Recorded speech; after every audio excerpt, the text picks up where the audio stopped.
ونعوذ بالله من شرور أنفسنا ومن سيئات أعمالنا من يهده الله فلا مضل له ومن يضلل فلا هادي له وأشهد أن لا إله إلا الله وحده لا شريك له وأشهد أن محمدا عبده ورسوله أما بعد فإن خير الحديث كتاب الله وخير الهدي هدي محمد صلى الله عليه وسلم وشر الأمور محدثاتها وكل محدثة بدعة وكل بدعة ضلالة وكل ضلالة في النار.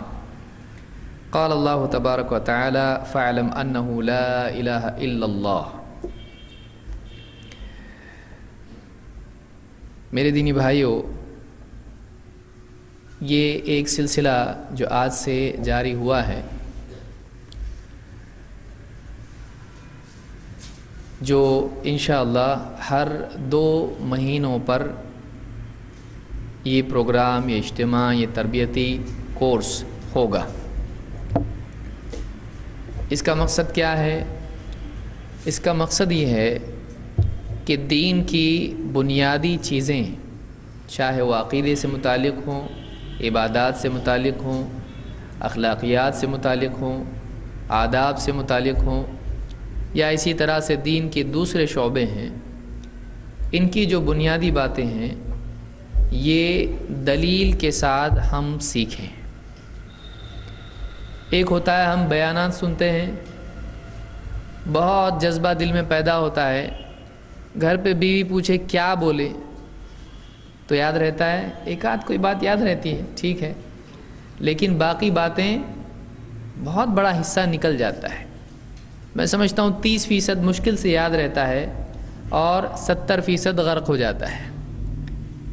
دینی کورسز یا ان دروس کا مقصد یہ ہے کہ 70% سے زیادہ یاد رہے، اور بہت تھوڑا حصہ جو ادھر ادھر پنکھا گیت دیکھنے میں یا گھڑی دیکھنے میں نکل گیا وہ تو ٹھیک ہے، لیکن زیادہ سے زیادہ حصہ ہم یہاں پر سنیں دھیان کے ساتھ میں. اور دوسری چیز، آج تو پہلا دن ہمارا سمجھ لیجئے، کل بھی دوسرا دن ہوگا، اس کے بعد جو کورسز ہمارے ہوں گے ان میں جو بھی عنوان ہوگا اس کے تعلق سے نوٹس بھی آپ کو دیے جائیں گے. تو چونکہ ہم آج شروع کر رہے ہیں تو ہو سکتا ہے بہت سارے علاقوں سے لوگ سوچیں گے کہ معلوم نہیں کیا ہونے والا ہے، جیسے اجتماعات ہوتے ہوں گے، لیکن پھر جب ان تک بات پہنچے گی کہ نہیں یہ تربیتی پروگرامز ہیں اور اس میں بہت کچھ سیکھنے ہم کو ملے گا، ایک ایک بات کو سمجھایا جائے گا، تو پھر ہو سکتا ہے، بہت امید ہے کہ اگلی مرتبہ سے لوگ بہت زیادہ آئیں گے. خاص طور سے ہم لوگ خود بھی جائیں گے تو لوگوں کو سمجھا سکتے ہیں کہ واقعی کیا پروگرام میں ہونے والا ہے اور کس طرح سے ہمارا فائدہ ہوا، تو اگلی مرتبہ میں لوگ اور زیادہ اس پروگرام کو سمجھیں گے. تو اگلی مرتبہ سے انشاءاللہ جو عناوین ہوں گے ان کے نوٹس بھی آپ کو دیے جائیں گے، تاکہ جو آپ نے سنا گھر پہ جب آپ جائیں تو وہ ساری لکھی ہوئی چیزیں، دلیلیں آپ کے سامنے موجود ہوں. پھر کسی کو سمجھانے کا موقع آئے تو آپ کے پاس حدیث کا متن ہے، آیتیں ہیں، اور آپ کے پاس وہ فہم ہے جو آپ نے یہاں سمجھا، تو آپ پڑھ کے اس کو وہی بات سمجھا سکتے ہیں جو آپ نے سنی اور یاد رکھی.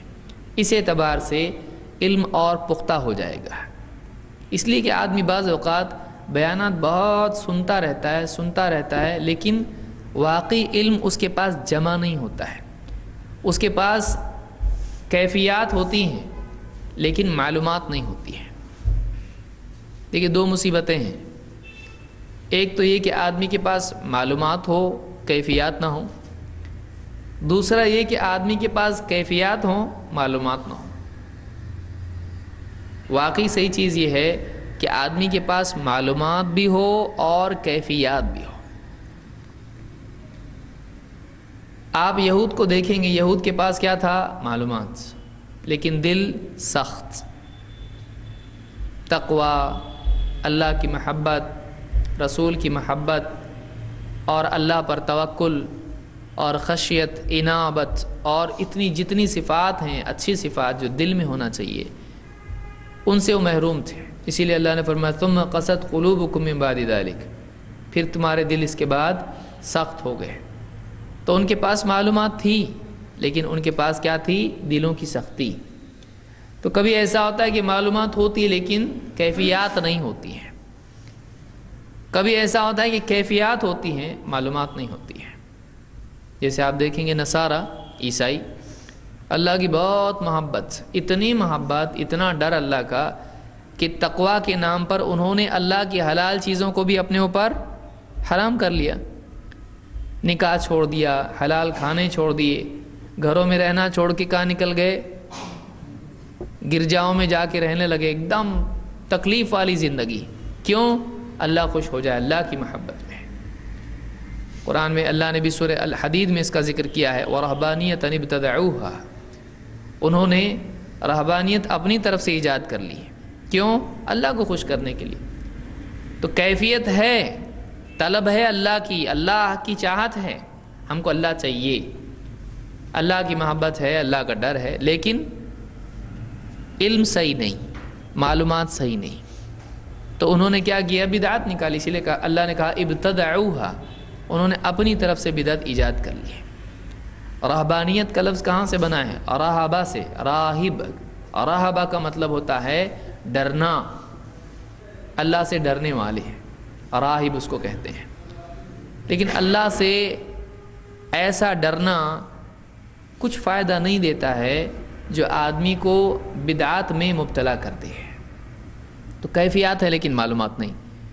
تو یہ دونوں پرابلم ہیں، معلومات ہیں لیکن دل سخت ہے، کیفیات نہیں.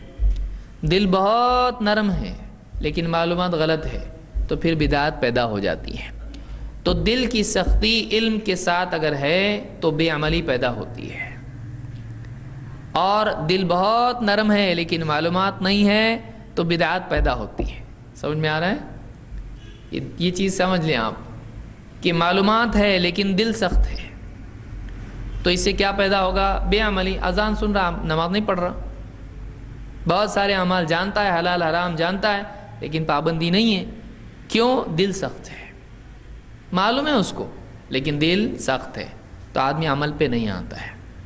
دوسرا، یہ دل بہت نرم ہے، بہت ڈرتا اللہ سے، لیکن معلومات اس کے پاس صحیح نہیں ہے. تو اب ڈر کی وجہ سے جب عمل کرے گا غلط معلومات کی بنیاد پر، تو کیا وجود میں آئیں گی؟ بدعتیں. تو بے عملی اور بدعات دونوں ایک دوسرے کے اپوزٹ ہیں، ایک دم ایکسٹریم ہیں. ان کے درمیان میں صراط مستقیم ہے کہ آدمی کے پاس عمل بھی ہو اور سنت بھی اس میں ہو. تو یہ دونوں چیزیں، عمل کا جذبہ اور عمل کا علم، دونوں چیزیں جب صحیح ہو جاتی ہیں تو آدمی صراط مستقیم پر ہوتا ہے. کہ علم اور جذبات دونوں جمع ہو جائیں تو آدمی صحیح ہوتا ہے. اسی لیے اللہ نے کیا فرمایا؟ انما یخشی اللہ من عبادہ العلماء. دو چیزیں اللہ نے جمع کی یہاں پہ. اللہ سے اس کے بندوں میں واقعی وہی لوگ ڈرتے ہیں جو علم والے ہیں. جب صحیح علم زندگی میں آتا ہے تو واقعی پھر تقویٰ اور اللہ کا ڈر بھی زندگی میں آتا ہے. لہٰذا علم کے ساتھ خشیت کو، اللہ کے تقوی کو، ڈر کو جمع کرنا، یہ ہمارا مقصود ہونا چاہیے کہ ہمارے دل میں ڈر بھی اللہ کا ہو اور ہمارے پاس صحیح علم بھی ہو. تو ان مجالس کا مقصد یہ ہے کہ سب سے پہلے ہمارا علم صحیح ہو جائے، پھر اس کے ساتھ ساتھ ہمارے جذبات بھی صحیح ہو جائیں. تو ہمارا جو دن کا شروع سے لے کے عصر تک کا جو حصہ ہے یا مغرب تک کا جو حصہ ہے، اس میں ایسے دروس ہوں گے جن میں علم کی اصلاح ہوگی. دلائل ہم لوگ یاد کریں گے، سمجھیں گے باتوں کو، حدیث سمجھیں گے، آیت سمجھیں گے، اس کا کیا مطلب ہے. پھر اس کے بعد مغرب سے لے کے عشاء تک، رات تک جو درس ہوں گے یا جو خطابات ہوں گے، اس میں کیا ہوگا؟ ہیمرنگ، ہتھوڑا. اس کے اندر آپ کے جذبات بنانے کی کوشش کی جائے گی. اس میں ایسے عناوین ہوں گے جس میں ہمارا اسلام سے محبت، اللہ سے محبت، رسول سے محبت، اللہ کا ڈر، اس طرح کی چیزیں جتنی ہیں وہ مغرب کے بعد کے عناوین میں انشاءاللہ ہوں گی. تو یہ کل ملا کے جو ہے پورے دن کی ترتیب اس طرح سے رہے گی. اور درمیان میں آپ کو وقتاً فوقتاً چائے بھی ملے گی. اور دوپہر میں شاید کہا گیا، اس لیے گھبرائے نہیں، دوپہر میں پکا کھانا ہے، شاید نہیں، پکا ہے انشاءاللہ. انشاءاللہ کا مطلب ہے. ہمارے بہت سارے ہوتے انشاءاللہ بولے پکا نہیں دکھتا ہے، تو پکا ہے یہ انشاءاللہ کھانا ہے۔ تو بہرحال یہ جو دروس ہمارے ہیں، پہلی بات اس میں یہ کہ آئندہ کے لیے بھی اس کو آپ یاد رکھیں، ہمارے یہ دروس وقت پر شروع ہوں گے۔ آج بھی ویسے وقت پر شروع نہیں ہوا قاعدے سے، لیکن اس کے بعد جو دروس ہمارے ہوں گے، چونکہ نیا نیا ہے تو ابھی ایسا ہوگا انشاءاللہ، لیکن آئندہ سے جو ہمارے 9:45 کا مطلب 9:45 اتنے بجے شروع ہوگا۔ کل بھی انشاءاللہ اس کی کوشش کی جائے گی۔ تو وقت کی، یعنی بہت سارے لوگ کہتے ہیں ہاں 9:45 بولے کیا، ہاں ٹھیک ہے 11-12 تو بجیں گی ویسے بھی، تو یہ شادی نہیں ہے۔ شادیوں میں ایسا ہوتا ہے کیونکہ دولہے کو آنے میں بہت دیر لگتی ہے۔ یہاں پر دروس میں ہم لوگ کوشش اس بات کی کریں گے کہ یہ واقعی جو وقت آپ کو دیا گیا ہے بالکل اس وقت پہ شروع ہو۔ لہٰذا آئندہ اگلی مرتبہ جب آپ آئیں گے، اور الحمدللہ اللہ آپ لوگوں کے آنے کو قبول فرمائے، اتنی دور دور سے آپ لوگ اتنا جلدی آئے ہیں تو بہت ہی یعنی بڑی بات ہے، اور یہ اس بات کی علامت ہے کہ ہمارے دلوں میں واقعی اللہ کے دین کی عظمت ہے۔ اللہ تعالیٰ اس میں مزید برکت عطا فرمائے اور آپ لوگوں کے آنے کو قبول فرمائے، اور ہم کو بھی اس کی توفیق عطا فرمائے کہ ہم لوگ بھی یہ اس کا اہتمام کریں۔ تو بہرحال یہ کل ملا کے بات ہوئی۔ کل بھی اسی طرح سے پروگرام ہوگا، آپ کو دوپہر تک یہاں رہنا ہے، ظہر تک، ظہر کی نماز پڑھ کے آپ یہیں کھانے سے فارغ ہوں گے۔ اس کے بعد آپ جائیں گے یہاں سے آگے اگلے مرحلے میں پوار وسطی میں، وہاں پہ پروگرام ہوگا۔ عصر کے بعد مسجد کے اندر، مغرب بعد گراؤنڈ پہ پروگرام ہوگا، اور پھر وہاں سے رات میں آپ لوگ یہاں آئیں گے واپس۔ کوشش کریں گے گاڑیاں وغیرہ جو بھی ہیں کچھ انتظام ہو، نہیں ہوا تو کچھ نہ کچھ تو ہوگا انشاءاللہ۔ یہاں آپ پہنچیں گے اور یہاں پر کھانے کا انتظام ہوگا، وہاں نہیں، وہاں آپ ڈھونڈیں گے کہاں ہے کھانا، وہاں ملنے والا نہیں ہے۔ کھانا کدھر ہے؟ ادھر ہے۔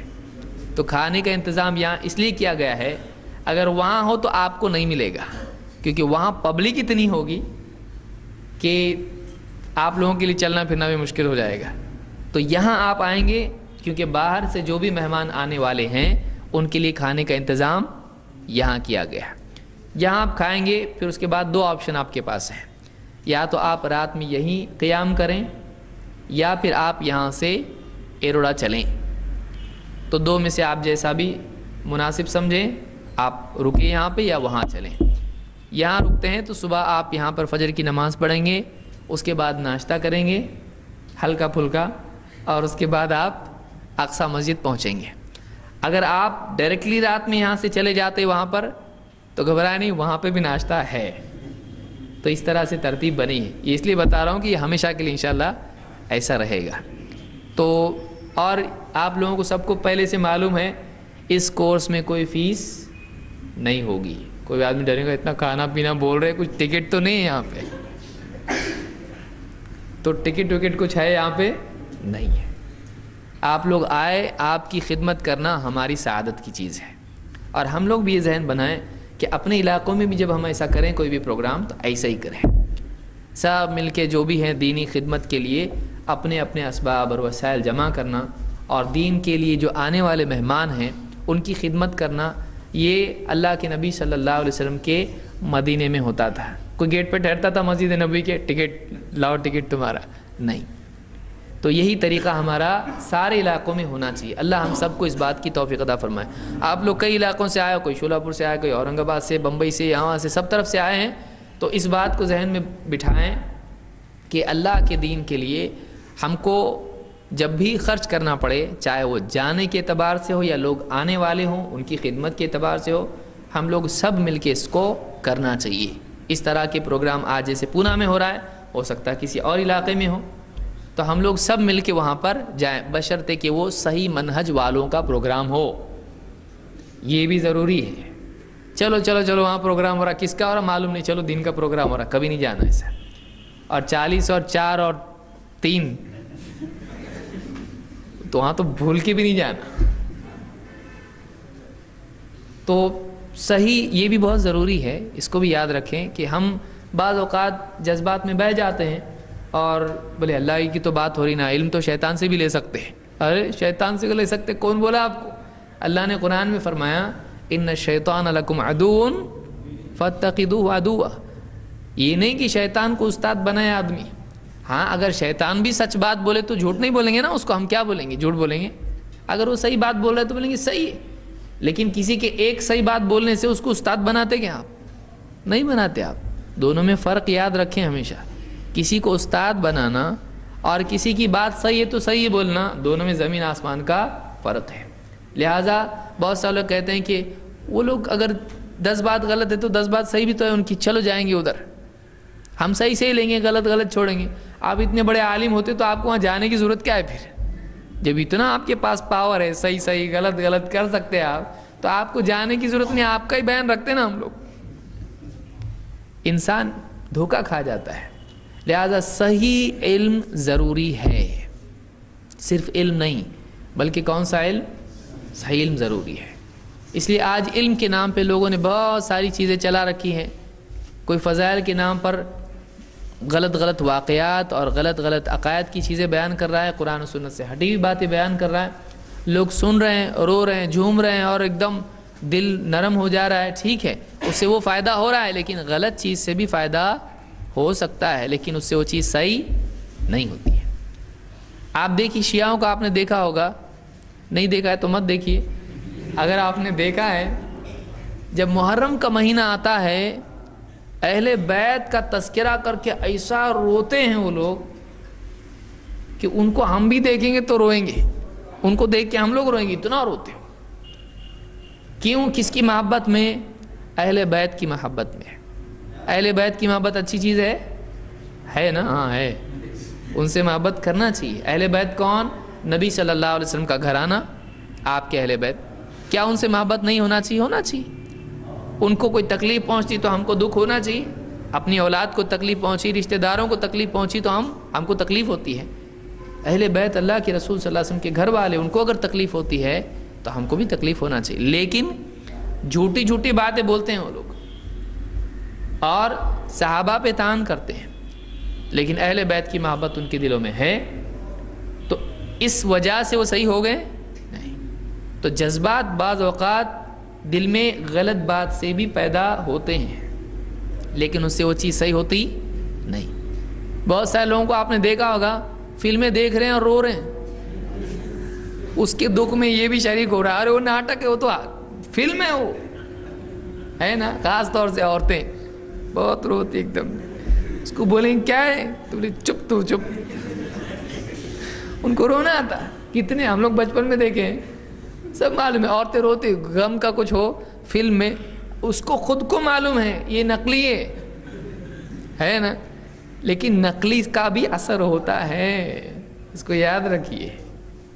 تو جھوٹ کا بھی دل پہ اثر ہوتا ہے، لیکن اثر ہو رہا اس لیے وہ حق ہوا نہیں، وہ باطل ہے، وہ فلم ہے.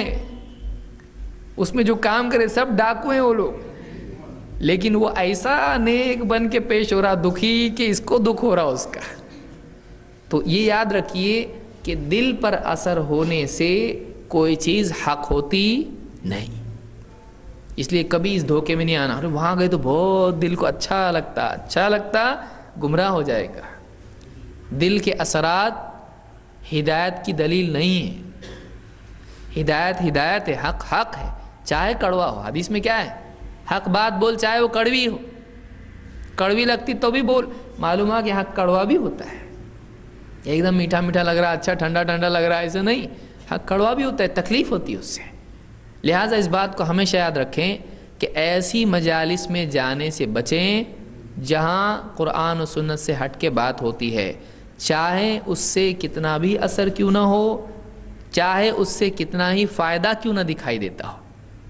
کتنے لوگ درگاہوں پہ جاتے، درگاہ پہ جا کے مسلمان بھی ہو جاتے. تو اب کیا بولیں گے؟ درگاہ سے ہدایت ملی نا، تو پھر درگاہ پہ جانا کیا ہوا؟ آپ لوگ بول رہے صحیح؟ بعض لوگ کیا بولتے ہیں؟ جو چیز سے ہدایت ہم کو ملی وہ غلط کیسا ہو سکتی؟ ٹھیک ہے، درگاہ پہ کوئی آدمی جا کے مسلمان ہوا تو کیا درگاہ صحیح ہوئی؟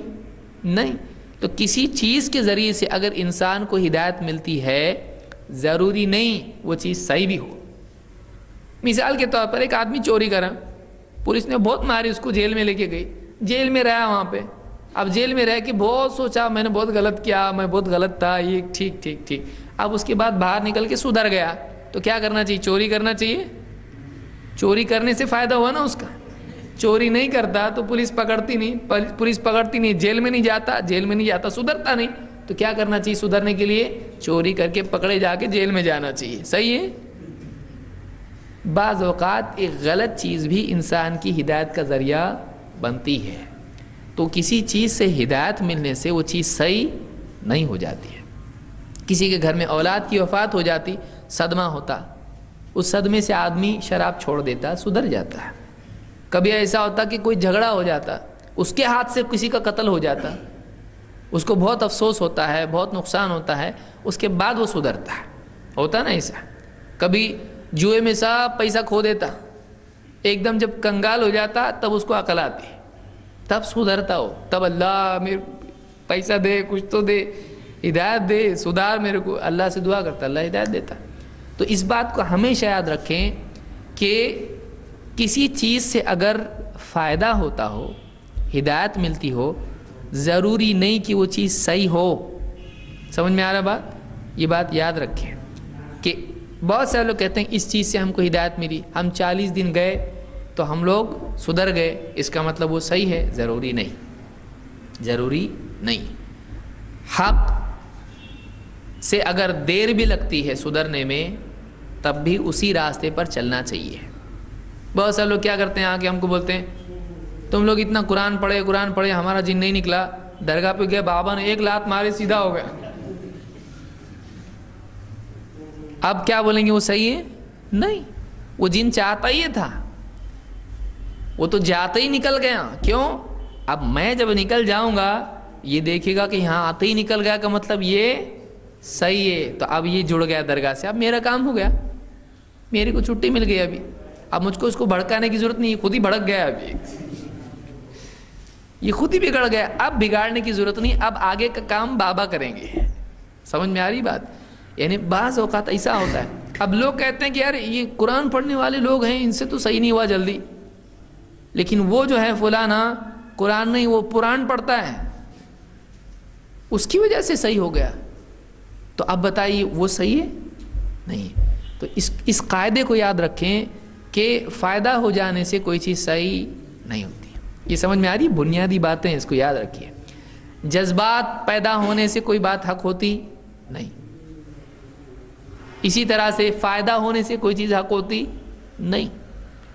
جو چیز حق ہے وہ حق ہے، چاہے اس کا اثر آج جلدی ہو یا نہیں ہو، لیکن جو حق ہے اللہ کی طرف سے، رسول کی طرف سے جو دین آیا ہے وہی حق ہے، چاہے اس کا آج ہمارے دلوں پر اثر ہو یا نہ ہو۔ دھیرے دھیرے دھیرے دھیرے ہماری زندگی میں وہ چیز آئے گی اور اثر اس کا ہوگا، اس میں کوئی شک نہیں ہے۔ جھٹکے والی دوا استعمال کرنے کا نہیں، سیدھا پھٹکا بیٹھے گا سیدھا ایک دم۔ بہت سارے لوگ رہتے ہیں نا حکیم، ایک دم بڑی کچھ تو بھی دے دیتے ہیں تو اس سے نقصان ہوتا ہے۔ بہت سارے ڈاکٹرز کیا کرتے ہیں؟ اسٹیرائڈز دیتے ہیں، وہ انسان کے لیے بہت مضر ہوتا ہے۔ اور بہت سارے ڈاکٹرز ہوتے ہیں جو سلو دوا دیتے ہیں، واقعی اس کے فائدے کی ہوتی ہے، جلدی اچھا نہیں ہوتا لیکن ہمیشہ کے لیے صحت ملتی ہے۔ کچھ لوگ ایک انجیکشن میں صحیح کر دیتے لیکن اس کا کیا ہوتا ہے؟ بعد میں ریاکشن ہوتا ہے۔ تو آدمی جلدی والا معاملہ نہیں دیکھے کہ فائدہ ہو رہا ہے، یہ دیکھے کہ واقعی صحیح کیا ہے، قاعدہ دیکھے، فائدہ نہیں۔ کیا دیکھے؟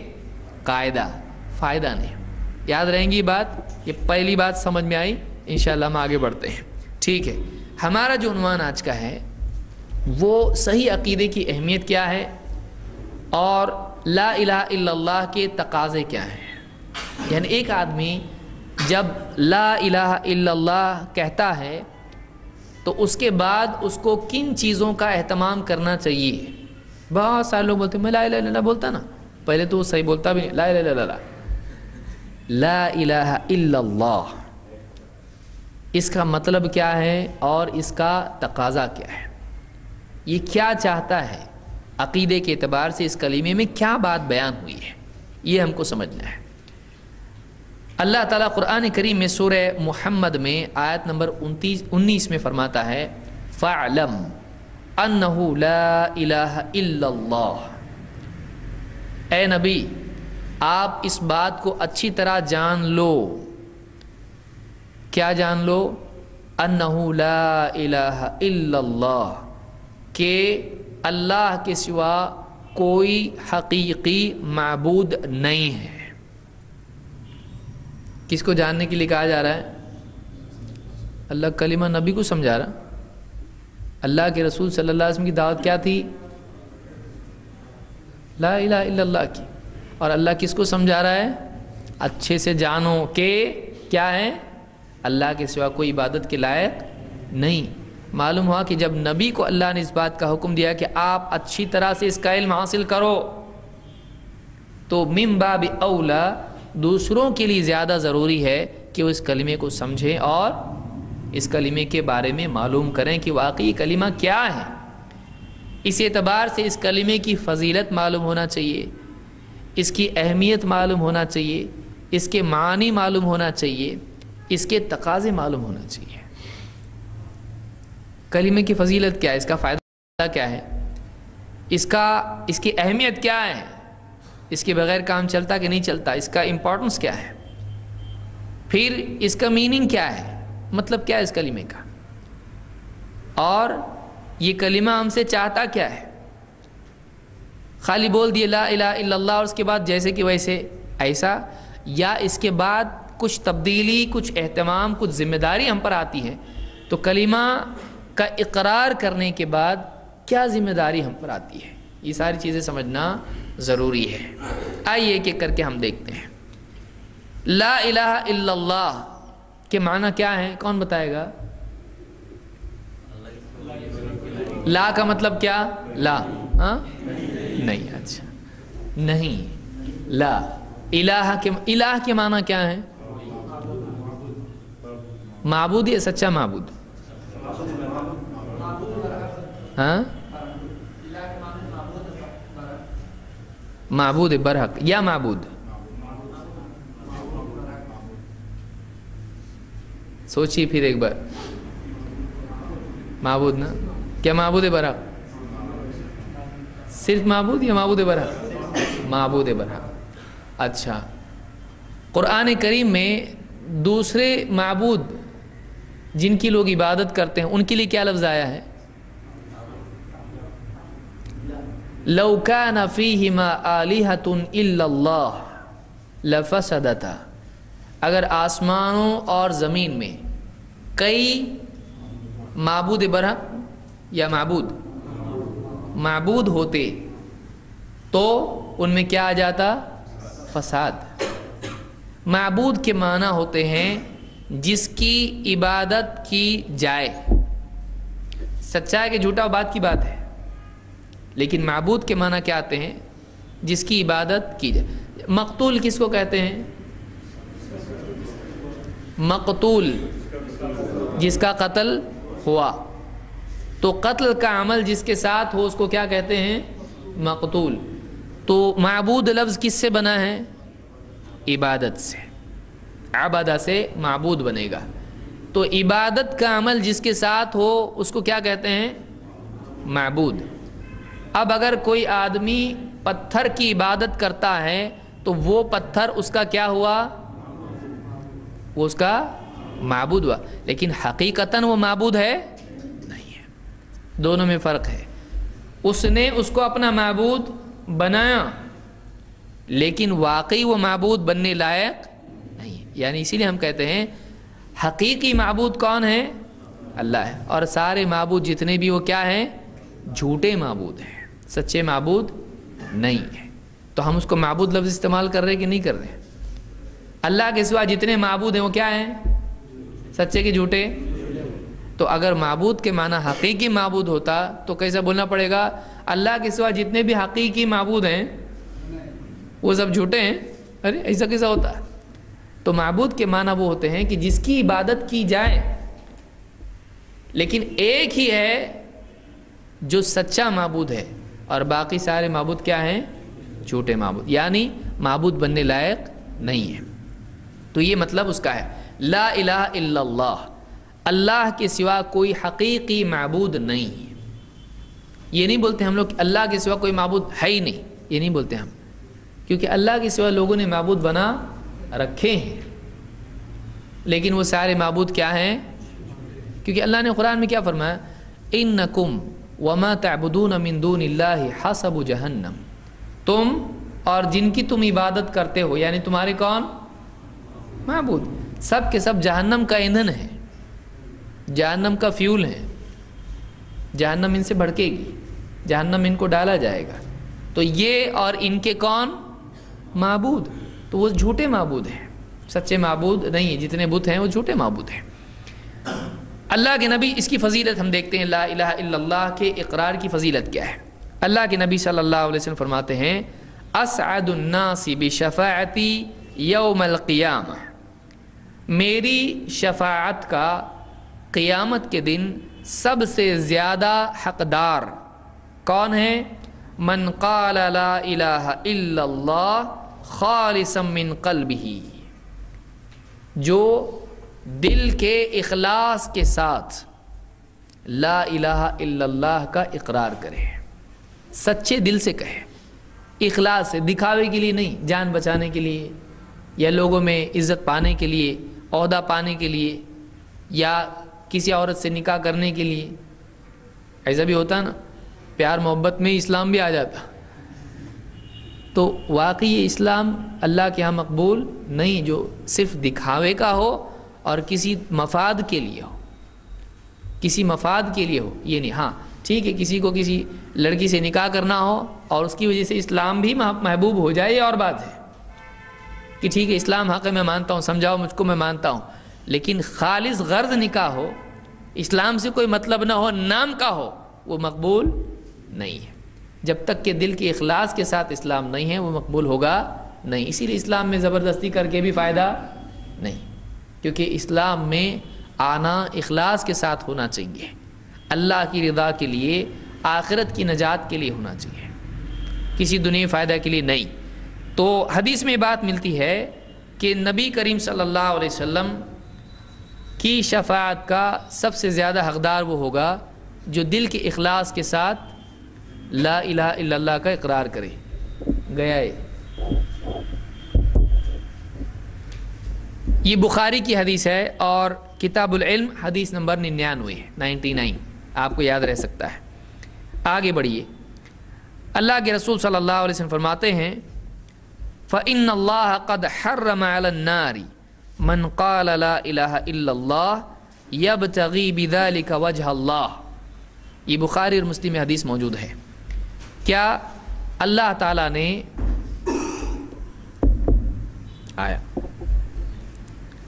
اللہ تعالیٰ نے ہر اس شخص کو جہنم کی آگ پر حرام کر دیا ہے جو لا الہ الا اللہ کہے اور اس کے اس کہنے سے، اس کے اس اقرار کا مقصد کیا ہو؟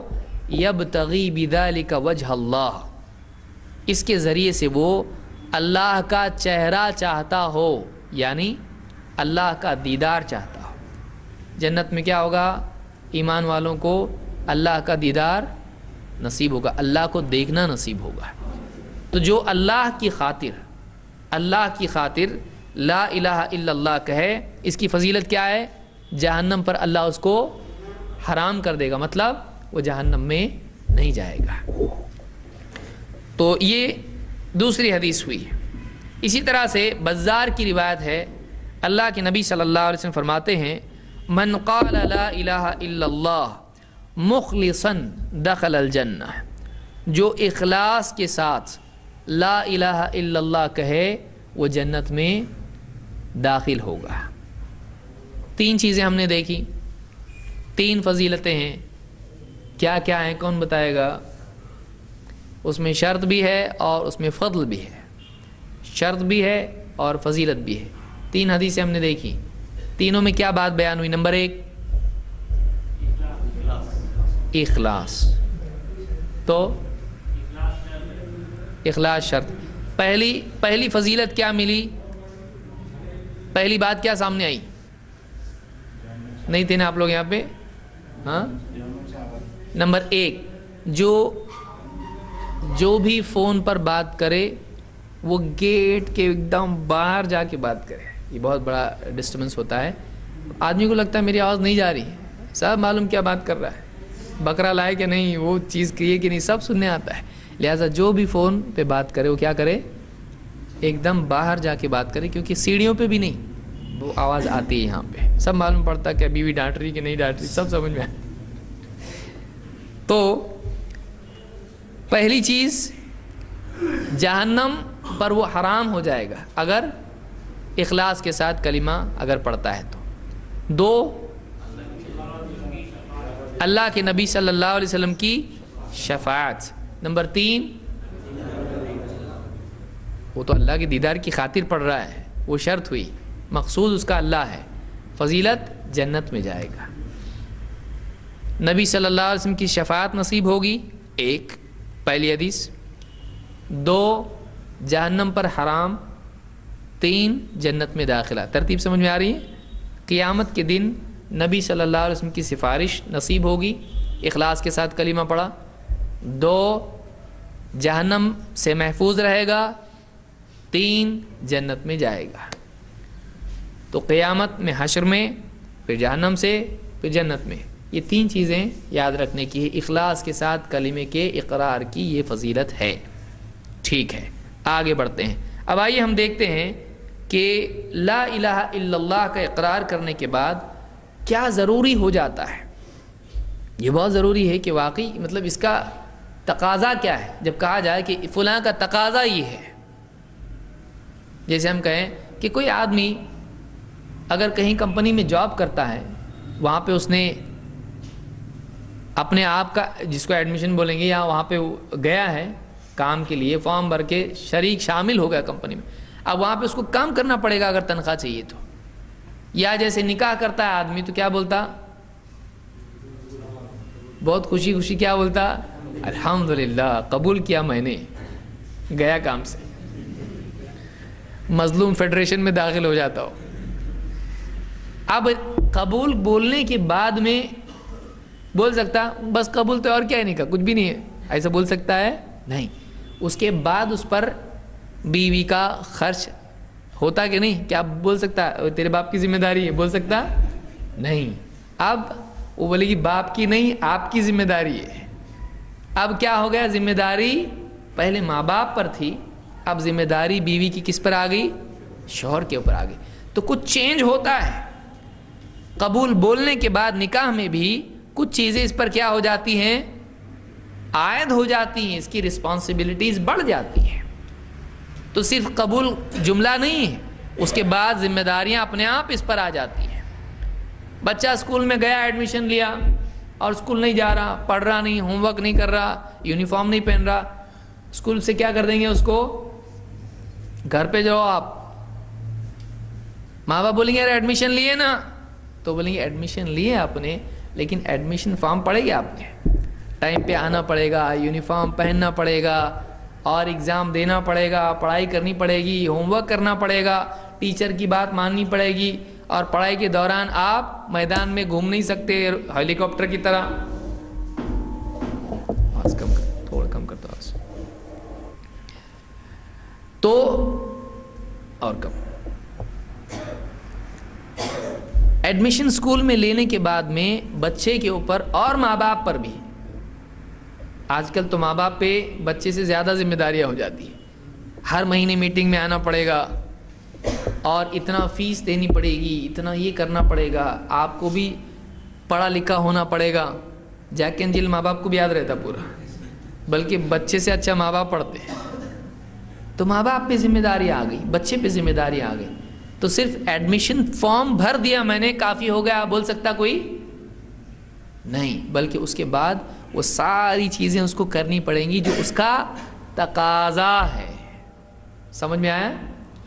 تو جیسے ایک چیز کے کئی تقاضے ہوتے ہیں، تو لا الہ الا اللہ کا کوئی تقاضا نہیں ہے، پڑھ لیا میں نے ہو گیا کام میرا، چھٹی، اب جنت بک ہو گئی، نہیں.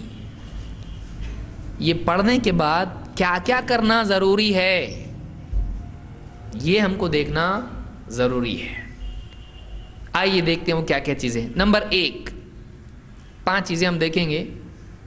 نمبر 1، لا الہ الا اللہ کا تقاضا یہ ہے کہ آدمی اللہ کے سوا باقی تمام معبودوں کا انکار کرے.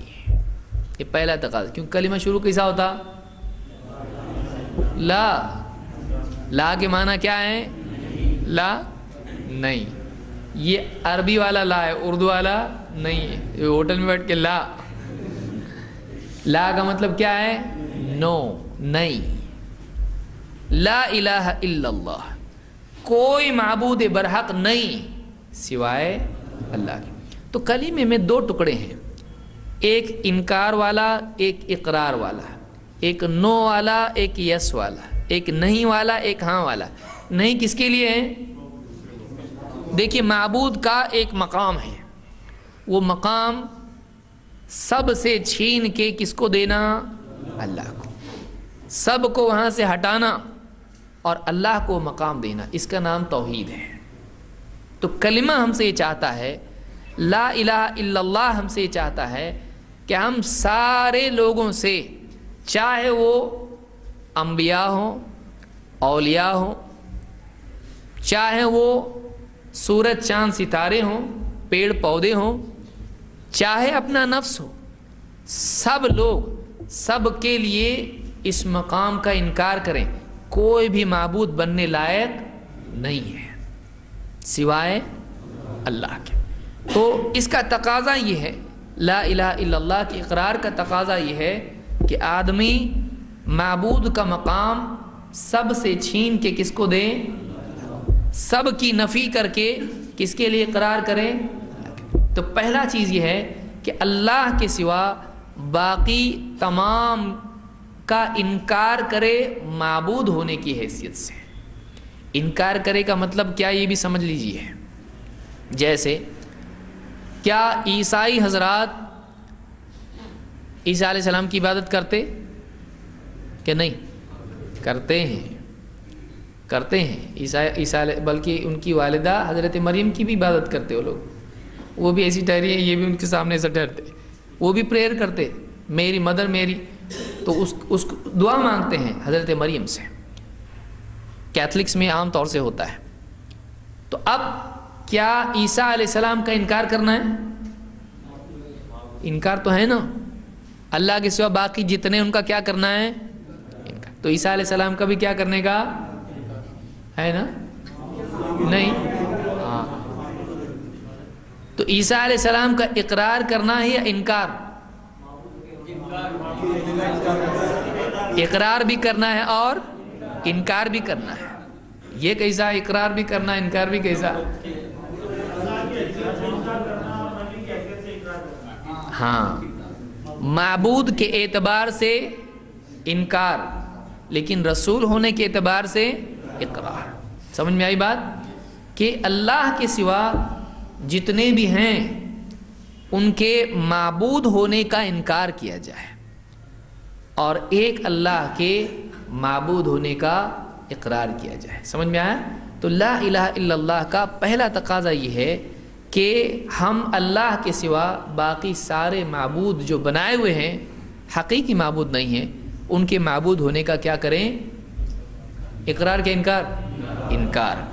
قرآن کریم میں اللہ نے کیا فرمایا؟ دیکھیے یہ آیت قرآن میں اللہ تعالیٰ فرماتا ہے سورہ البقرہ آیت نمبر 256، فَمَن يَكْفُرْ بِالطَّاغُوتِ وَيُؤْمِن بِاللَّهِ فَقَدِ اسْتَمْسَكَ بِالْعُرْوَةِ الْوُثْقَى لَا انفِصَامَ لَهَا. تو جو کوئی طاغوت سے کفر کرے، طاغوت کا انکار کرے اور اللہ پر ایمان لائے، اس نے ایک مضبوط کڑا تھام لیا ہے جو کبھی ٹوٹنے والا نہیں. دو کام کرے. کیا کرے؟ یکفر بالطاغوت، طاغوت کا انکار کرے، کفر کرے اور اللہ کا اقرار کرے، اللہ پر ایمان لائے. تو کفر اور ایمان دونوں ضروری ہے کہ نہیں؟ کفر کرنا چاہیے نا؟ نہیں. اللہ نے کہا نا کفر کرو. کیا کہا اللہ نے؟ فَمَن یکفر. یکفر کیا ہے؟ کفر کرنا. فَمَن یکفر بالطاغوت وَيُؤْمِن بِاللَّهِ، جو کفر کرے کس کا؟ طاغوت کا. کفر کے معنی انکار. تو طاغوت کا انکار، طاغوت کیا ہے؟ طاغوت کیا ہے؟ شیطان، اللہ کے علاوہ جن کی بھی عبادت کی جاتی ہے اور وہ اس سے راضی ہوں، وہ کیا ہیں؟ طاغوت ہے۔ اللہ کے علاوہ جن کی بھی عبادت کی جاتی ہے اور وہ اس سے راضی ہوں، وہ کیا ہیں؟ طاغوت ہے۔ اور بھی تفصیل علماء نے ذکر کی ہے، طاغوت عبادت میں بھی ہوتا ہے، اطاعت میں بھی ہوتا ہے اور اتباع میں بھی ہوتا ہے۔ تو اس اعتبار سے تفصیل الگ سے اس کو دیکھی جا سکتی ہے، لیکن یہاں ہم کو عبادت کا مفہوم دیکھنا ہے۔ تو اللہ کے سوا جس کی عبادت کی جاتی ہے طاغوت ہے۔ فَمَن يَكْفُرْ بِالطَّاغُوتِ، طاغوت کا انکار کرے اور اللہ پر ایمان لائے۔ تو پہلے کیا بتایا؟ انکار، اور پھر کیا بتایا؟ اقرار۔ یہی لا الہ الا اللہ میں ہے۔ اب سوال ایک میں پوچھتا ہوں، لا الہ جب آدمی بولتا ہے تو سب کا انکار ہوتا کہ نہیں ہوتا؟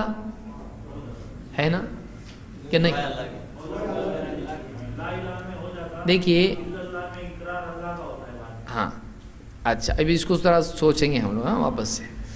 لا الہ بولتا تو جتنے بھی معبود ہیں سب کا انکار ہوتا، صحیح ہے؟ ہاں، اس کو یاد رکھیے۔ ہاں، جب آدمی لا الہ بول رہا ہوتا ہے تو اس وقت میں کیا سارے معبودوں کا انکار کرتا ہے؟ نہیں، اللہ کا اقرار اس وقت بھی دل میں ہوتا ہے۔ جیسے اگلی مرتبہ جب آپ پڑھیں گے لا الہ الا اللہ تو لا الہ پہ کس کا انکار کریں گے؟ سب کا، اور پھر اللہ کا اقرار، یعنی پہلی بار اللہ کا بھی انکار، پھر یس اللہ کے لیے نہیں۔ جب لا الہ آدمی بولتا ہے تو اس میں انکار پھر کس کا ہے؟ جھوٹے معبودوں کا ہے، اللہ کا انکار اس وقت بھی نہیں ہے۔ اور پھر الا اللہ جب کہتا ہے تو اللہ کو جو دل میں مان رہا ہے اس کا اقرار کرتا ہے۔ تو لا الہ بولتے وقت بھی اللہ کو آدمی کیا کرتا ہے؟ مان رہا ہوتا ہے کہ نہیں؟ مان رہا ہوتا ہے۔ تو لا الہ میں کس کا انکار ہے پھر؟ اللہ کے علاوہ جتنے معبود ہیں سب کا انکار ہے۔ تو اللہ نے کہا کہ پھر جو کفر کرے طاغوت سے اور اللہ پر ایمان لائے اس نے ایک مضبوط کڑا تھام لیا جو ٹوٹنے والا نہیں۔ جیسے کوئی آدمی کنویں میں ہے اور اس کو ریسکیو والے بچانے کے لیے رسی چھوڑیں، وہ رسی ٹوٹنے والی ہے؟ نہیں، چھوٹ سکتی ہے لیکن ٹوٹ سکتی نہیں۔ ہاں، یہ چھوڑ دیا تو گیا واپس کنویں میں، کمزوری اس کی طرف سے آئے گی لیکن رسی ٹوٹنے والی نہیں، اوپر تک آیا اور ٹوٹ گئی پھر واپس نیچے، ایسا ہونے والا نہیں ہے۔ وہ رسی بہت مضبوط ہے لیکن اس کے ہاتھ سے وہ چھوٹ سکتی ہے اگر اس نے مضبوطی سے اس کو نہیں پکڑا تو، ٹھیک ہے۔ اور آگے آئیے، اسی تقاضے کے اعتبار سے اللہ کے نبی صلی اللہ علیہ وسلم بھی فرماتے ہیں اب دیکھیے اس میں کیا ہے، من قال لا الہ الا اللہ، کہ جس نے لا الہ الا اللہ کا اقرار کیا، وَكَفَرَ بِمَا يُعْبَدُ مِن دُونِ اللَّهِ، اور اللہ کے سوا جن کی عبادت کی جاتی ہے ان کا کفر کیا، ان کا انکار کیا، حرم مالہ ودمہ، اس کا مال بھی حرام، اس کا خون بھی حرام، اور وحسابہ علی اللہ، اور اس کا حساب اللہ پر ہے۔ اس کو امام مسلم نے روایت کیا ہے کتاب الایمان میں۔ جس نے کیا کہا؟ لا الہ الا اللہ، اور کیا کیا اس کے بعد؟ اس کے ساتھ شرک کیا، ہاں؟ اللہ کے سوا جن کی عبادت ہوتی ہے ان سب کا کیا کیا؟ انکار کیا۔ تو اس کی فضیلت کیا ہے؟ اس کا مال بھی حرام، اس کا خون بھی حرام۔ تو مطلب اس کا مال کھا نہیں سکتے، حرام ہو گیا اب، اور اس کا خون لے بھی نہیں سکتے بلڈ ڈونیشن میں، وہ بھی حرام ہو گیا، صحیح ہے؟ اس کا مال اور خون حرام کا مطلب کیا؟ مجھے تیرا مال حرام، میں نے حدیث میں پڑھا ہوں، صحیح مسلم کی صحیح حدیث ہے، کلمہ پڑھتا تو تیرا مال حرام ہو گیا۔ اب ان کو یہ کیا ہے کلمہ پڑھ کے مال حرام؟ کیسے حرام ہو گیا؟ ناحق، یعنی اس کا حرام مال حرام ہو گیا، اس کا جو حرام مال ہے وہی حرام ہوگا نا، کلمہ پڑھنے کے بعد ہوگا کہ پہلے سے حرام ہے؟ کیا مطلب ہے اس کا؟ ہاں، جزیہ لینا حرام ہو جائے گا اس سے۔ جزیہ حلال ہے کہ حرام ہے؟ حلال ہے۔ زبردستی یعنی غیر مسلموں سے زبردستی کر سکتے ہیں؟ ہاں، قتل نہیں کیا جائے گا تو اس کا خون کیا ہو گیا؟ خون حرام کا مطلب کیا ہے؟ اس کا خون بہانا جنگ میں، ایک آدمی جنگ کے میدان میں ہے، دو کام ہوتے وہاں پہ، ایک دشمن کو کیا کیا جاتا ہے؟ قتل، اور جو اس کا مال ہوتا ہے وہ، سمجھ میں آیا؟ جان اور مال۔ تو جنگ جب ہوتی ہے تو دشمن کو قتل کیا جاتا ہے اور اس کا مال کیا بنتا؟ مال غنیمت۔ تو اب اگر جنگ کے میدان میں بھی کوئی آدمی لا الہ الا اللہ اس اعتبار سے پڑھتا ہے کہ اللہ کے سوا باقی معبودوں کو کیا کر رہا ہے؟ انکار، تو اب اس میدان میں بھی اس کو نہ قتل کیا جا سکتا ہے، نہ اس کا مال مال غنیمت بنایا جا سکتا ہے۔ سمجھ میں آئی بات؟ اس کو قتل کرنا بھی حرام، اس کا مال چھیننا بھی حرام۔ یہ اس اعتبار سے بیان کیا گیا ہے۔ تو اس حدیث سے بات معلوم ہوتی ہے کہ جو لا الہ الا اللہ کا اقرار کرے، لیکن آپ دیکھیے خالی اتنا بھی تو بول سکتے تھے، جو لا الہ الا اللہ کہے اس کی جان اور اس کا مال حرام، اس میں اور ایڈیشن کیوں ہیں؟ وَكَفَرَ بِمَا يُعْبَدُ مِن دُونِ اللَّهِ، اور اللہ کے سوا جن کی عبادت کی جاتی ہے ان کا کیا کرے؟ انکار۔ معلوم ہوا کہ صرف یہ زبانی اقرار کافی نہیں ہے، بلکہ اللہ کے سوا جن کی عبادت ہوتی ہے ان کا انکار بھی ضروری ہے۔ لہٰذا آپ آج دیکھیں بہت سارے مسلمان لا الہ الا اللہ بولتے ہیں، لیکن پھر کیا کرتے ہیں؟ درگاہوں پہ سجدے کرتے ہیں، نظر و نیاز کرتے ہیں، سب کچھ کرتے ہیں۔ وہ عبادتی امور جو اللہ کے ساتھ خاص ہیں وہ غیر اللہ کے لیے بھی کرتے ہیں۔ تو کیا یہ کلمہ پڑھنا نفع دیتا ہے؟ پھر نہیں۔ تو صرف زبانی اقرار اگر مقصود ہوتا تو پھر آگے یہ اور بتانے کی ضرورت نہیں ہوتی کہ وَكَفَرَ بِمَا يُعْبَدُ مِن دُونِ اللَّهِ، اللہ کے سوا دوسروں کی جن کی عبادت ہوتی ہے ان کا انکار کریں۔ یہ بھی ضروری ہے، اللہ کے سوا جن کی عبادت ہوتی ہے ان کے معبود ہونے کا انکار ضروری ہے۔ یہ بات پہلی بات معلوم ہوئی۔ آئیے آگے بڑھتے ہیں۔ نمبر 2، اللہ کی عبادت جب کرے تو اللہ کی عبادت میں شریک نہ کرے۔ پہلا کام کیا تھا؟ اللہ کے جتنے معبود ہیں سب کا کیا کرے؟ انکار۔ نمبر 2، اللہ کی جب عبادت کرے تو اس عبادت میں کسی کو شریک نہ کرے اللہ کے ساتھ میں۔ اللہ بھی خوش اور بت بھی خوش، ایسا نہیں ہو، بلکہ عبادت کس کے لیے کرے؟ خالص اللہ کے لیے۔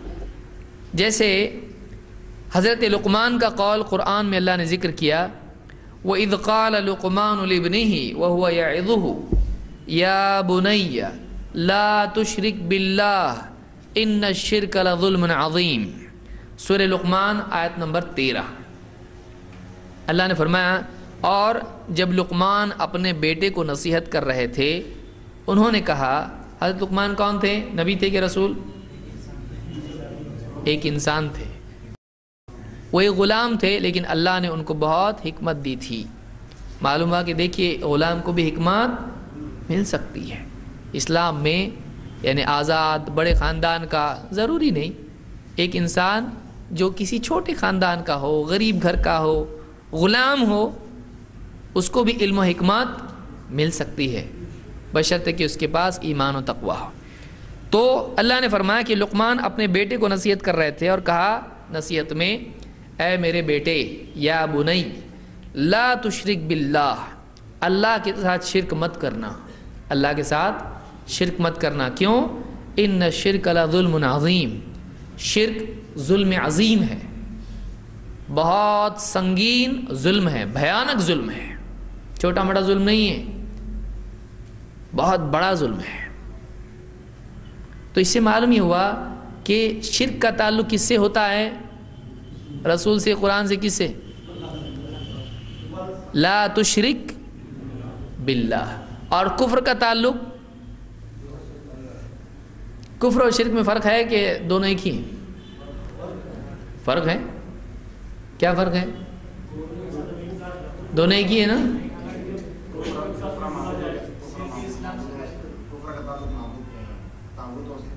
کفر کا تعلق طاغوت سے ہے اور شرک کا تعلق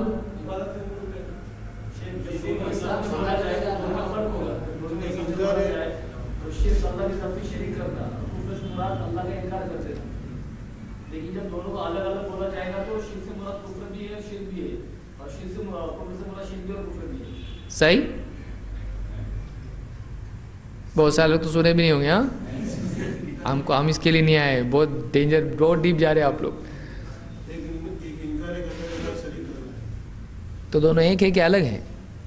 نتیجے کے اعتبار سے دونوں اسلام کو خارج کر دیتے ہیں اور معنی کے اعتبار سے تھوڑا فرق ہے. تھوڑا سا کتنا کیا فرق ہے؟ چلیے ایک بات تو معلوم پڑی کہ فرق ہے. کیا فرق ہے؟ اگر اللہ کی عبادت کے ساتھ کسی اور کی عبادت کی جائے اس کو شرک کہیں گا. اللہ کی بات کا انکار اگر کرے تو اس میں کفر ہے. کیا ہر شرک کفر ہوتا ہے؟ نہیں نا. کیا رائے ہے آپ لوگوں کی؟ صحیح ہے. ہم کو ٹائم دو. ہاں ناشتہ نہیں دیا ہم کو. کیا ہر شرک کفر ہوتا ہے؟ ہاں کہ نہیں؟ کچھ لوگ بولے ٹھہرو اینڈ میں ہم بولیں گے جب سنیں گے جواب کیا آتا. ایک آیت پڑھتا ہوں اس پر سے آپ مجھ کو جواب دو. اس صورت آپ کو معلوم ہے آپ کے پاس دلیل ہے. کتنی عجیب بات ہے. آپ کے پاس دلیل ہے لیکن آپ کو سمجھ میں نہیں آ رہا ہے. اس وقت سب کے پاس دلیل ہے. وہ قل یا ایھا الکافرون لا اعبد ما تعبدون. اے کفر کرنے والو جن کی تم عبادت کرتے ہو ان کی میں نہیں کرتا. تو اللہ کے سوا دوسروں کی عبادت کرنے والے کون ہوئے؟ کافر. لیکن اللہ کے سوا دوسروں کی عبادت کرنا کیا ہے؟ شرک ہے. تو شرک اپنے نتیجے کے اعتبار سے کیا ہوتا ہے؟ کفر ہوتا ہے. کیونکہ شرک توحید کا انکار ہے. کفر کے معنی کیا ہے؟ انکار. لیکن کیا ہر کفر شرک ہوتا ہے؟ نہیں نا. ہاں بھی اور نہیں بھی. تھوڑا ہاں اور تھوڑا نہیں. کیا اب یہ تو معلوم پڑا کہ ہر شرک کیا ہوتا ہے؟ کفر. اس لیے کہ اللہ نے مشرکین کو کیا کہا؟ جیسے اللہ نے کہا لقد کفر الذین قالوا ان اللہ ثالث ثلاثہ. عیسائیوں کے بارے میں کیا کہا؟ ان لوگوں نے کفر کیا جنہوں نے کہا اللہ تین میں کا تیسرا ہے.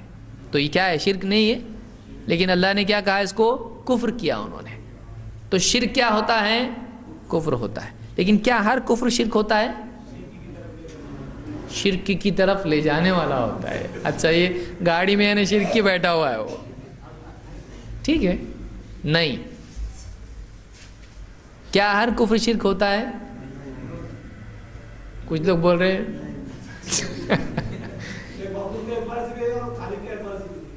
دیکھیے قرآن کریم میں سمجھیے اس کو. شرک جب بھی ذکر آیا ہے وہ اللہ کے ساتھ جڑتا ہے. لا تشرک باللہ. اللہ کے ساتھ شرک مت کر. قرآن کے ساتھ شرک ہوتا کہ نہیں؟ نہیں ہوتا. کہیں آیا قرآن میں قرآن کے ساتھ شرک مت کرو؟ نہیں. شرک کا جب بھی ذکر آئے گا کس کے ساتھ آئے گا؟ وَاعْبُدُوا اللَّهَ وَلَا تُشْرِكُوا بِهِ شَيْئًا. اللہ کی عبادت کرو اور اس کے ساتھ کسی کو شریک. کس کے ساتھ؟ اللہ کے ساتھ. اللہ کے ساتھ شریک مت کرو.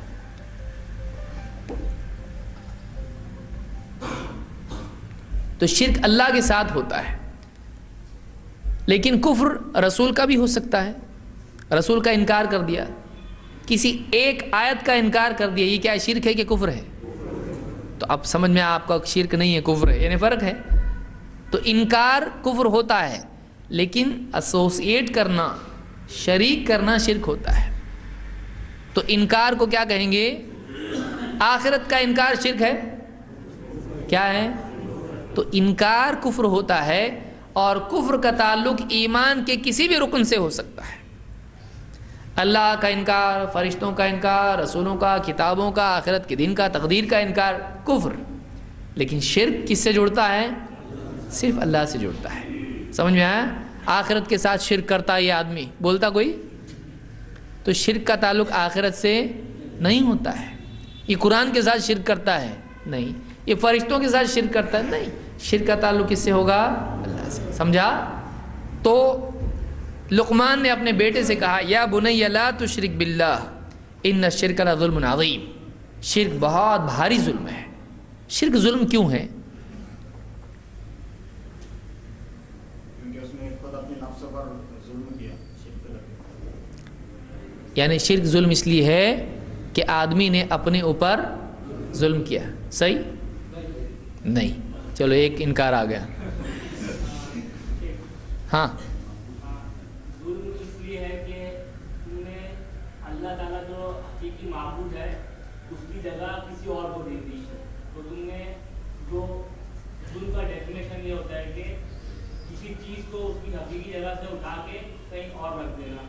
تو تم نے شرک میں اللہ تعالیٰ کی جو معبود برحق ہے اس کی جگہ کسی اور معبود کو دے دی. تو اس لیے وہ ظلم ہے. اس کو آسان کون کرے گا؟ انصاف نہ کر رہا ہے, ظلم کر رہا ہے, مطلب انصاف نہیں کر رہا ہے. اور عبادت کے لائق صرف اللہ ہے اور وہ اس چیز کو نہیں مان رہا ہے, تو اس کا وہ ظلم کر رہا ہے. ایک مثال کے طور پر علماء ایک مثال دیتے ہیں کہ اگر کوئی جوتے کو جو ہے اپنے پاؤں سے اٹھا کر سر پر رکھ دے تو یہ جو ہے جوتے کے ساتھ ظلم ہو گیا. اس کو تو عزت بڑھ گئی. جوتا خوش ہوگا کہ ناراض ہوگا بھائی؟ دیکھو واہ کیا بات ہے, سر پہ جوتا تو خوش ہوگا. ظلم روئے گا کیا میرے ساتھ ظلم کیا, وہ تو اتنا خوش ہوگا. اس کی شادی کے دن بھی خوش نہیں تھا, اتنا خوش ہوگا وہ. ہاں چلو یہ الٹا ہو رہا. اب یہ بتائیے ظلم بولتے کس کو ہیں؟ ناحق انصاف کرنا. یہ کون سا انصاف ہے ناحق انصاف؟ ہاں جس کا حق اس کو نہیں دینا. جیسے آدمی اس کو جائیداد میں حصہ نہیں ملا تو کیا بولتا؟ ظلم ہوا میرے ساتھ بہت. تو یعنی کیا مطلب؟ میرا جو حصہ تھا وہ مجھ کو نہیں ملا. تو جس کا جو حق ہے اس کو نہیں دینا وہ کیا ہے؟ ظلم ہے. تو یہاں اللہ کے ساتھ ظلم ہے شرک نہیں نا, اپنے ساتھ ظلم ہے. کیا اپنے ساتھ کیوں؟ اب کس کا حق کیا ہو رہا؟ اپنا حق کیا ہے اس میں پھر؟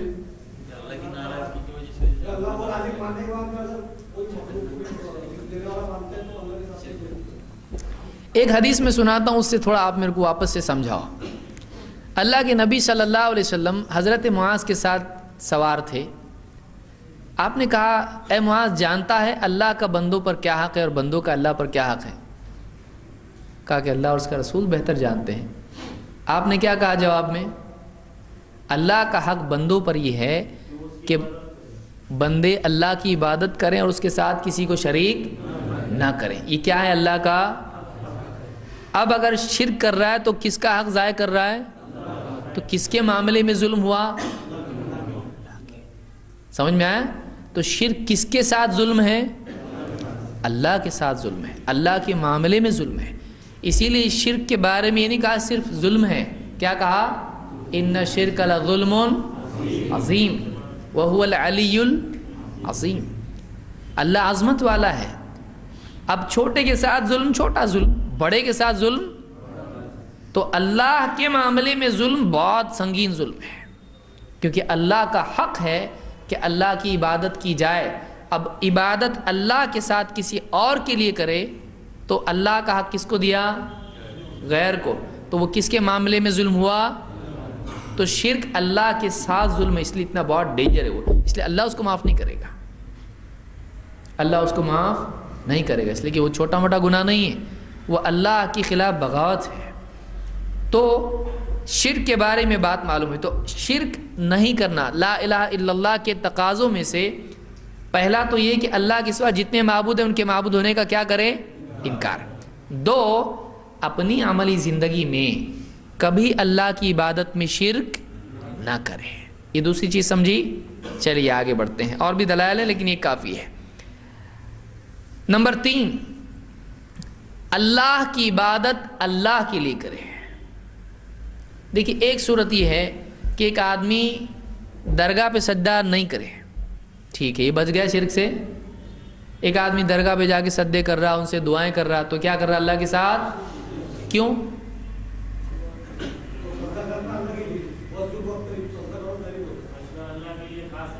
سجدہ اللہ کے لیے خاص ہے، یعنی سجدہ کیا ہے؟ عبادت ہے، تو اللہ کے سوا کسی اور کی عبادت نہیں کر سکتے، اگر کرتے ہیں تو کیا ہو گیا؟ شرک۔ تو اب ایک آدمی سجدہ ہی اللہ کے سوا کسی اور کو کر رہا ہے، تو ڈائریکٹلی عبادت کسی اور کی کر رہا ہے۔ لیکن ایک آدمی ہے جو مسجد میں سجدہ کر رہا ہے اور نماز پڑھ رہا ہو، لیکن کیوں پڑھ رہا ہے؟ ہاں، لوگ بولے کیا نماز پڑھتا ہو، ایک دم ساری دنیا بھول جاتا ہو، امام صاحب آئے وہ بھی بھول جاتا، ادھر فرض نماز چل رہی، اس کی اپنی نفل چل رہی۔ تو وہ ایک ریاکاری کی جذبے سے یا صدقہ دے رہا ہے یا کچھ اور کر رہا ہے، حج کر رہا ہے، طواف کر رہا ہے، لیکن نیت کیا ہے؟ رو رہا ہے کعبہ کا طواف کرتے وقت میں، کیوں؟ لوگ دیکھ کے اس کو حیران ہو جائے، کیا اللہ کا بندہ ہے، ولی تو نہیں، سفارش تو کروائیں گے اس کی۔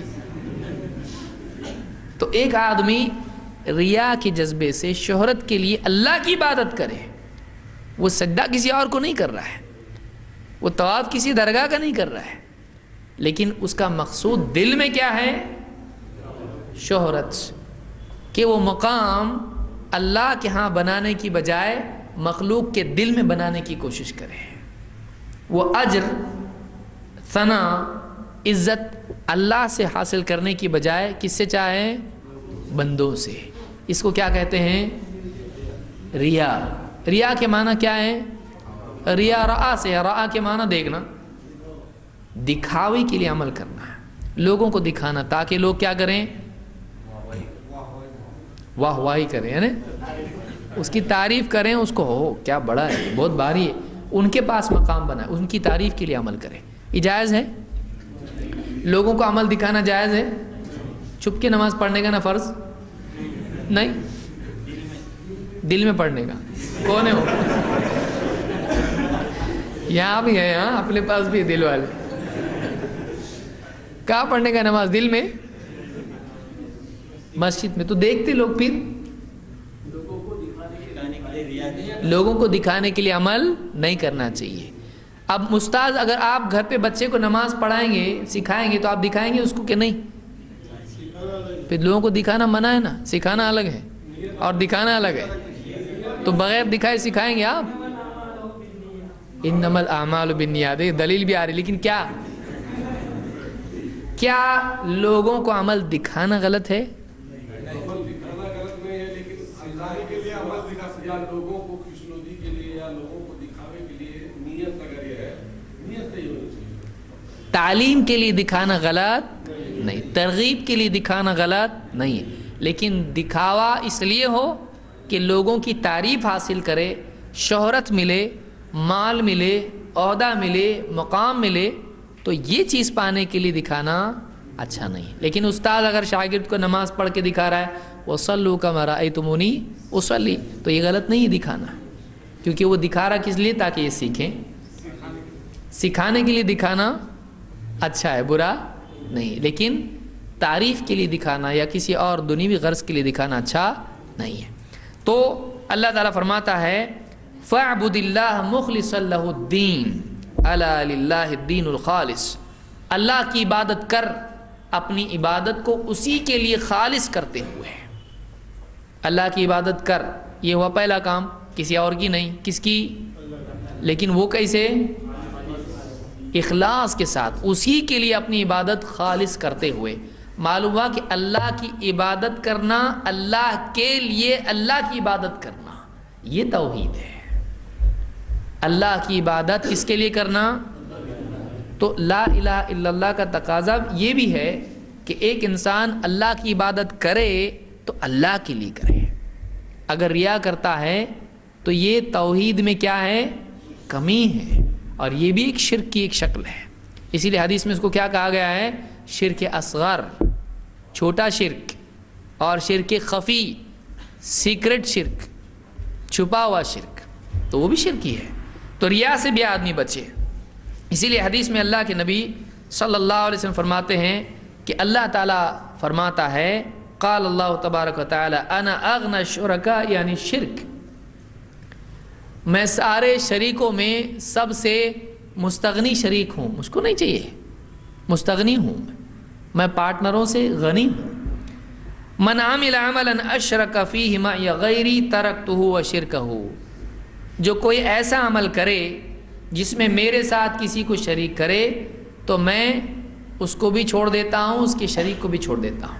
ترکتہ، اس کو چھوڑ دیتا ہوں اور اس کی شرکت کو چھوڑ دیتا ہوں، وہ عمل مجھ کو نہیں چاہیے۔ اللہ تعالیٰ اس عمل کو قبول کرتا ہے نہیں، تو ایسا عمل کرنا چاہیے جس میں ریا نہ ہو، اخلاص ہو۔ یہ بھی لا الہ الا اللہ کا تقاضا ہے۔ آدمی اللہ کو معبود مانے لیکن اللہ کی بجائے کسی اور کے لیے عمل کرے تو کون سی توحید ہے؟ یہ توحید میں خلل ہے۔ تو تیسری بات یہ معلوم ہوئی کہ آدمی عمل کرے تو خالص کس کے لیے کرے؟ اللہ کے لیے۔ نمبر 4، اللہ تعالیٰ کی عبادت کے ساتھ اللہ کی اطاعت میں بھی کسی کو شریک نہ کرے۔ اللہ کی عبادت کرے اور اللہ ہی کی شریعت پہ عمل کرے، کسی اور کی شریعت پہ نہیں، ورنہ یہ بھی شرک ہو جاتا ہے۔ کوئی آدمی اللہ کی بجائے کسی اور کے بنائے ہوئے قوانین کو اپنی زندگی میں دین کا مقام دے، یہ کیا ہے؟ شرک ہے، یہ شرک میں آتا ہے۔ کیسے؟ اللہ تعالیٰ نے فرمایا اتخذوا احبارہم ورہبانہم اربابا من دون اللہ، یہود و نصارہ نے اللہ کے سوا اپنے عالموں کو اور اپنے اللہ والوں کو کیا بنا دیا؟ رب بنا دیا، رب بنا دیا۔ اللہ تعالیٰ اللہ کے نبی صلی اللہ علیہ وسلم کی حدیث، لمبی حدیث ہے، عدی بن حاتم رضی اللہ تعالیٰ کہتے ہیں اتیت رسول اللہ صلی اللہ علیہ وسلم وفی عنقی صلیب، میں اللہ کے نبی صلی اللہ علیہ وسلم کے پاس آیا اور میرے گلے میں صلیب تھی، کرسچن لوگ پہنتے ہیں نا کراس، صلیب تھی۔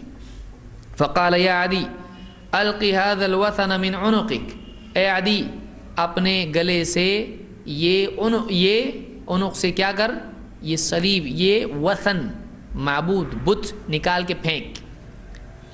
کہتے ہیں کہ وانتہیت الیہ وہو یقرأ سورۃ براءہ، میں آپ کے قریب گیا تو میں نے سنا کہ آپ سورہ براءہ، سورہ توبہ کی آیتیں پڑھ رہے تھے۔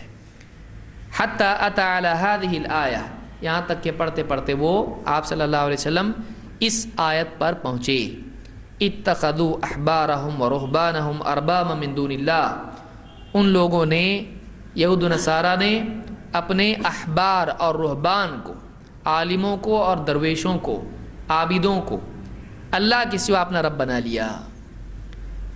قال فقلت یا رسول اللہ انا لم نتخذهم اربابا، انہوں نے کہا کہ اللہ کے رسول ہم نے ان کو اپنا رب نہیں بنایا تھا، ہم ان کو رب تھوڑی مانتے تھے۔ قال بلا، آپ نے کہا نہیں بلکہ ایسا کرتے تھے۔ کیسے؟ آپ نے فرمایا الیس یحلون لکم ما حرم علیکم فتحلونہ، کیا ایسا نہیں تھا کہ وہ تمہارے لیے اللہ کی حرام چیزوں کو حلال کرتے تو تم بھی حلال مان لیتے؟ وَيُحَرِّمُونَ عَلَيْكُمْ مَا أُحِلَّ لَكُمْ فَتُحَرِّمُونَهُ، اور اللہ کی حلال چیزوں کو وہ تمہارے اوپر حرام کرتے تم بھی اس کو حرام مانتے، کیا ایسا نہیں تھا؟ فَقُلْتُ بَلَا، میں نے کہا ہاں ایسا تو تھا۔ قَالَ فَتِلْكَ عِبَادَتُهُمْ، یہی تو ان کی عبادت ہے۔ تو اگر کوئی آدمی کسی عالم کو اپنی زندگی میں یہ مقام دے، عالم صاحب آپ حلال بولے تو حلال، آپ حرام بولے تو حرام، آپ حلال بولو تو ہم حلال مانیں گے، آپ حرام بولو تو ہم حرام مانیں گے، اگر اس کو یہ مقام دے دے کہ وہ حلال کو حرام اور حرام کو حلال کرتا ہے تو یہ اللہ کے ساتھ کیا ہوا؟ شرک ہوا، کیونکہ شریعت اللہ کی ہے، کسی کو اختیار نہیں کہ اس میں دخل اندازی کرے۔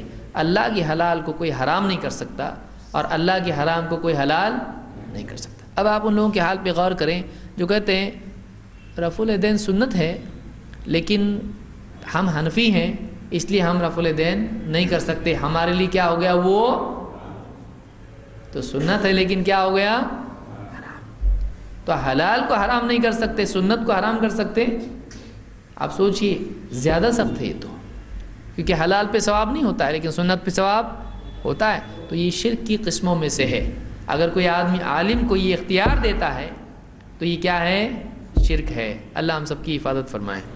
اس کو امام ترمذی اور امام البیہقی نے روایت کیا، اور یہ جو روایت ہے یہ جامع بیان العلم میں ابن عبد البر نے ذکر کی ہے، اور یہ صحیح روایت ہے، حسن درجے کی روایت ہے. نمبر 5 آخری چیز، آدمی لا الہ الا اللہ کا تقاضا یہ ہے کہ آدمی موت تک اس پر جمع رہے. یہ نہیں کہ جوانی میں بولتا تھا کلمہ بس اب چھوڑ دیا چلے گا، نہیں، بلکہ موت تک آدمی اس بات کا اہتمام کرے جو لا الہ الا اللہ کا تقاضا ہے. اسی لیے حدیث میں اللہ کے نبی صلی اللہ علیہ وسلم نے فرمایا من مات لا یشرک باللہ شیئا دخل الجنہ. جو آدمی اس حال میں مرے کہ وہ اللہ کے ساتھ شرک نہیں کرتا تھا وہ جنت میں جائے گا. یہ نہیں کہ کبھی وہ توحید پر تھا لیکن بعد میں شرک کرنے لگ گیا تو پچھلی توحید فائدہ دے گی نہیں. کب تک توحید ہونا چاہیے؟ شرک سے کب تک بچنا چاہیے؟ موت تک.